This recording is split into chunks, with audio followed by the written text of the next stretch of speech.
Well, thank you আমার সাথে এতক্ষণ থাকার জন্য। আমি এখন প্রায় সোয়া 1 ঘন্টা জিম করছি। আসলে আপনাদের জন্য যদি মানে আমার ফ্যামিলি মেম্বারদের জন্য প্লাস আপনাদের জন্য যদি আমি ভিডিও না বানাইতাম, তাহলে আমি এখন মানে 1.5 থেকে 2 ঘন্টা জিম করতাম।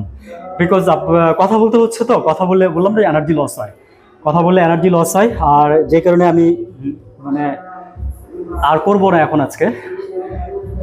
আর হচ্ছে আমি যেটা টিপস দিতে আসছি আপনাদেরকে, সেই টিপসটা একটু বলি। সেটা হচ্ছে আমার জিম শেষ।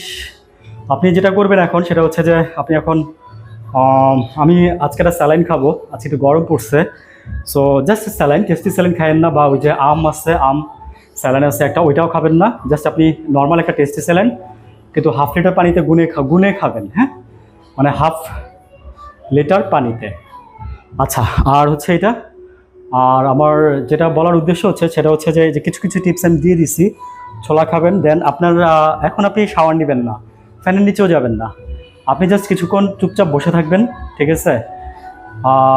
হালকা পাতলা এটা সেটা খাইতে পারেন। আর একটা important thing, most important thing আমি বলি, সেটা হচ্ছে যে আমি একদিন একটা ছেলেকে আপনার মানে সে জিম করে 3টা ফ্রেন্ডের সাথে যাচ্ছে, তো আমি দেখে বুঝছি যে সে জিম করে আসছে, দেখলে বোঝা যায়, জিম থেকে বেরোলে বোঝা যায়। তো সে একটা সিগারেট খেতে খেতে যাচ্ছে। তো আমি তাকে ডাক দিছি একদম ডিরেক্ট, আমি বলছি এক্সকিউজ মি ভাইয়া, সিগারেটটা খায়েন না। তো সে তো মনে করেন যে খুব রেগে একটু গেছে, প্লাস তেরে তেরে আসে নাই, মানে আমার কাছে আইসা বলতেছে। আমি বলছি ভাই একটু শোনেন, আমিও বলছি সেও আসছে, নাহলে সে এমনিতেও আসতো হয়তো বা। তো সে আমাকে বলতেছে, আমি বললাম যে ভাই আপনি জিম করে আসছেন না? এ কথাটা বলার পরে সে সাথে সাথে হাসি মারছে। তাই আমি বললাম যে আসলে ভাই আমিও তো জিম করি, তাই আপনার অবস্থা দেখে বুঝলাম আপনি জিম করে আসছেন, কিন্তু আপনি এখন যে কাজটা করতেছেন এটা আপনার জন্য খুবই ক্ষতি। এখন আমি আপনাকে 2টা ইম্পর্টেন্ট কথা বলি। জিম করার আগে আপনি যদি সিগারেট খান, স্মোকিং করেও থাকেন, প্রবলেম নাই, কিন্তু কমাই দেন, আর আপনার বডি নিবেই না এক সময়। এই বিষয় নিয়ে আমি পরে বিস্তারিত কথা বলবো, এখন আর অতটা বললাম না, শুধু আমি আপনাকে টিপস দিয়ে যাই। দেখেন আমি 2 দিন জাস্ট 3 দিন ব্যায়াম করছি, আমার বাইসেপ টাইসেপ আর মাসল দেখেন আজকে কি হচ্ছে। হ্যাঁ, অনেকটা কিন্তু বেরোয় গেছে, এটা তো কিছুই না, জাস্ট 100 ভাগের 10 ভাগ বেরোইছে আমার। হ্যাঁ, আমি বাকিটা আপনাদের দেখাবো, আপনার আমার সাথে থাকেন। তো ওই ছেলেটা পরে বলতেছে না হ্যাঁ ঠিকই বলছেন।